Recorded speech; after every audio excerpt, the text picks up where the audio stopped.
Mr. Pierre Heidebroek is a senior executive with over 30 years of successful track record for agribusiness operations and transactions in emerging markets.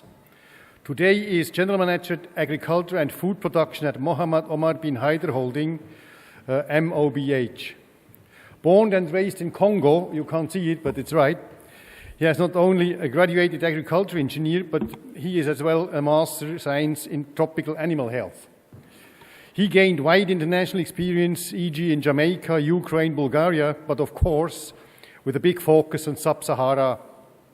For instance, beef cattle project in Congo with over 50,000 animals, turnaround management tasks for large agriculture operations in Nigeria, inclusive due diligence and M&A, and then the management of 7 huge farms in Angola, which he's going to present now. Investing in Africa, farming, example of Angola, Pierre. Thank you, sir. Yes, I hope we can bring the presentation. Just a few words of introduction. I think I should have renamed my presentation Africa Challenges and Opportunities, because I've seen from the previous presentation that basically that's what comes across. And you will see that some of my slides are peppered with this as well. Okay, so basically a few slides to talk about challenge in Africa and opportunities. Africa, clearly, food situation is unsustainable. They have imported over 35 billion food, which is maybe good for some countries in the world, but not good for the balance of payments, and that can grow to $100 billion of food by 2025. You can imagine how much stress that puts on the balance of payments, on the foreign exchange reserve of the banks, and how much differentiation that put into the difference between the black market rates for which is the way you pay your food and the official exchange rate. Africa is supposed to have a stock of land which by some estimate is between 400 and 800 million. But really, so why do we have a situation? We have a situation like this because in Africa, you have 80% of the farmers actually are farming less than 2 hectares. And if you look at the average age, actually the population is very old. So farmers are old and don't have cropping a lot of land. But by contrast, you have in Africa, most of the population, actually 65% of the population is in rural area, and it's very young. And for them, jobs must be created according to the FAO, 12 million jobs per year, so over the next 10 years. So this creates a lot of opportunities to do something in Africa for the rural youth. Africa, and my predecessors have really mentioned it, so I won't go, is a case of exploding towns. Towns, for example, like Kinshasa in DRC, today 15 million. In 2030, it could be up to 25, 30 million. That's basically twice the size of this country. The same can be said about Lagos, Dar es Salaam, Nairobi, also Angola, for example, could double the size of Luanda. But Africa, really, there's a few left opportunity to address the situation. If you look at the bottom right part of this slide, you see that there are about 4 sort of potato-shaped areas where you can have location for people in real estate. Agriculture, welcome, is also everything about location. Water, access to land, good land, and potential to have the decent agronomic conditions. So you have the Western African bit, which is very wide, got lots of rains, a decent network of rivers, and actually a traditional agricultural basket. You have in the center the highlands of Africa, which stretch from DRC all the way to Angola, going to Zambia and going to Zimbabwe. You have the Ethiopian case, which Ethiopia is the water tower of Africa. It has, of course, a lot of population, but it has very good conditions for agriculture and a government, which is very important, which is really willing to develop that. And then, last but not least, you have the eastern part of Africa, Tanzania, Kenya, and other countries like South Sudan in the future, maybe, who are the last part of the land where you can see a potential development for Africa. And you have to look at that together with the water capacity. This is basically rainfall water or balanced cropping potential. So Africa, if you heard about it, has basically giving you two opportunities, two segments for you as an investor to look for. You have first, and you heard about it, the urban middle class, which is quite affluent, and you heard about it today. They want products. They want the same food and agri-products that you see here in Dubai. And all what they see is an important product, which is basically very expensive for them. And they want to see a local substitute. If you can bring them a local substitute at a lower price, you win their purchase. On the other side, you have also, you have in Africa an enormous amount, and that's the majority of the population, of urban poor. This extreme growth in the urban area will call for a very competitively priced staples. That has to come from somewhere. It will not be, in my view, coming from the smallholders, and therefore I think there is a role for investors bringing commercial farming into Africa. It's not the only solution, but I think it's an important solution for Africa. So feeding Africa, as I said, will depend on food, which is basically delivered at competitive price. And when we are here in Dubai, we know what competitive price means.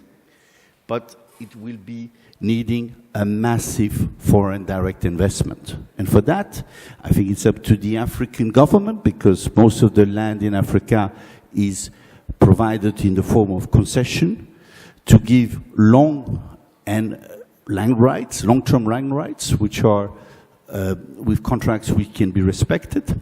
And of course, for you, it's to look for land which has access to sufficient water. And the combination of the two, I think, are sufficient, shall I say, location factors to seed your business and look for decent return on your invested capital. So I think that, as I said, African commercial agriculture has a role to play. You hear a lot about the smallholders and what we can do for smallholders in Africa. I think at the same time, we have to say that to feed Africa, it's time to invest in commercial agriculture. It's time to bring to Africa people that have the capacity to not only execute the strategy, but also integrate the value chains by bringing superior technical knowledge. Agriculture is becoming extremely technical, especially when you have climate change, which is very fast, which needs you to adapt very quickly. And I think commercial agriculture can develop sustainable jobs, create good jobs in the rural area, be respectful for the local communities, be respectful for the environment and the social differences that exist there. So where can you invest in Africa? Just about everywhere. It's very simple. When you have, like me, being everywhere in Africa, you can look at all value chains and all level of value chains. You can invest. Don't worry. There are many opportunities, much more than actually you can think. So let me show you a few, which comes from a real business plan or real business case, just to illustrate opportunities. First, for example, in the fruit and vegetable business, you could decide, for example, to locate 50 kilometers away from a very large town and start a very large greenhouse business. You will produce a lot of fruit and vegetables, the same level of quality of product you see in your Lulu supermarket or you're in Carrefour, in here in Dubai, for the same level of clienteles. If you go another 200 kilometers, you will maybe locate 500 to 800 hectares, and you will grow papayas, you will grow bananas. That cash flow will enable you to seed avocado plantations and mango plantations, which take a bit longer to grow, and then you can integrate that with a packing plant, a plant which does juice, smoothies, and all sort of things. And you can bring all the way to the convenience. You can integrate. Integrations is a really important factor if you want to to bring successful capital and deploy it with a return, which will be in Africa in and around 15 to 20% for agriculture in general. If you go further afield, away from the town, you could consider investing in grains. As I said, there's enormous amount of needs for substitution of imports of grains coming from all over the world in Africa. You can deploy profitably 10 to 12,000 hectares, maybe in several locations, as long as you have irrigations. Center pivot irrigation, you will find that you will be able to do 2 crops. You will be doing 15 to 20 tons per hectares. You will be basically feeding your feed mills for, if you're doing grains for the poultry sectors, you will be growing your flour mills if you're doing corn or wheat flours or oil seeds. All of this are going to basically be staples food for the African mass at competitive price. Numbers are important, but the returns are there. In the between, you can also address the poultry sector. Africa is an enormous poultry, frozen poultry importers from Brazil, like here, from further north. If you have the feed, especially looking at the previous slides, you could also be in poultry. I mean, doing 1 million ton poultry operation, boil operation, seems a big number, but actually it's a drop in the bucket if you look at the real opportunities to sell this in Africa. You will be selling fresh chicken, which Africans, by tradition, prefer over the frozen products which they have to import. The same in Africa. If you look at Africa, and it's a patchwork of 55 countries, but you have in the north of Sub-Sahara Africa, you have a more, shall I say, drier countries. In the south as well, you have drier countries. In there you have a big, shall I say, reservoir of cattle, because it's cattle land, it's extensive pastoral lands, and then you can capture all this cattle and you can transfer, you can feed that cattle, you can process that meat and bring it to the town at a much higher value, and you will have different kind of products for different value chains. It's all very profitable as well. So this is just opportunities now, just to tell you a few things about my experience. Stefan was talking about Angola. So yes, I had the privilege, come back, to be the CEO of an operations in Angola. It was a 6 fazendas, actually those are large farms, which were covering about 64,000 hectares, but actually real cultivating about 10 to 12,000 hectares. It was an operation which is all over the country. To picture you, Angola is a country which is about 1,500 kilometers from north to south and about 1,000 kilometers across. So it's a very large country. I can tell you, I've seen the roads of that. I've toured Angola many times myself, managing all those farms. And we had those farms who were cultivating in the higher rainfalls, but we had also considerable footprint in irrigation. Irrigation is really a very important thing you have to consider with climate change if you go to Africa. We had very simple commercial crops to begin with, corn, rice, soybeans, and we had, it was commercial operations, so we had cattle as well, but we had mainly mills, and we had 6 mills, flour mills, rice mills, also feed mills, and we had about 400 staff and a few expatriates. 45 million capital has been deployed to turnaround. This was a turnaround project which I had the privilege to run. So a few takeaway from my role there, which you will see quite different than agriculture. The first one was about logistics. I know there are some logistics people in this room. Africa, if you're farming and if you're an agro-processor, it's an extremely challenging logistics. You don't have the one-stop shop that you can have here in Dubai with these fantastic logistics hubs. You need 6 months in advance. You need to mobilize your working capital 6 months in advance. It's demanding. You won't have the supplier level if you're commercial farmers that you will have here. One supplier person in my group told me everything is in Dubai. Well, in Africa, unfortunately, not everything is there. So you have to go the world around. You have to go to China, you have to go to India, you have to go to Brazil. You have to really look for your inputs really completely different. You are having a long line for shipping. You have a very expensive landing cost because there are very few freight forwarders that are really able to handle the thousands and thousands of tons that your supply line needs. And then you have a long, long line to go all the way to your farm. That is all very expensive, and that really is really something that you don't think about when you start to invest. You are farming in Africa, you are challenged all the time by the climate. So you need to change your technology. You need new seeds, you need new plant protection chemicals, you need new fertilizers. All the time, the administration will tell you, it's new, we need to register. So you face a lot with re-registration of products at the time where you don't think you have the time. You know, farming, you miss a week, you miss a year. And finally, once you have your crop, it's in your silos or it's in your mills, you are normally a very long, far away from your market, the big towns, which are your markets. So that really impacts your prices.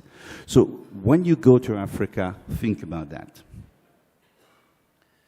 The next one is very critical, building human capital. Yes, in Africa, it's quite easy to find staff, very easy. But the skill sets, especially for commercial farming, comes at a very low level. So, and you can look around. You don't have the kind of training centers that really address your need as a commercial farmers. So you need to invest into your staff. You need to train them. I mean, to train them to operate a 400 horsepower tractors, which is a piece of equipment which is so many times their salaries that, you know, it is a risk. You need to invest in operators, tractors, operators of mills. You need to train your agronomists. This is a very big challenge. It really takes time. It really takes money. You have to look at it, but it's possible. You need a few expats at the beginning in order to address that, and that really should be limited to the beginning, and you should really quickly empower locals that are capable to build the business.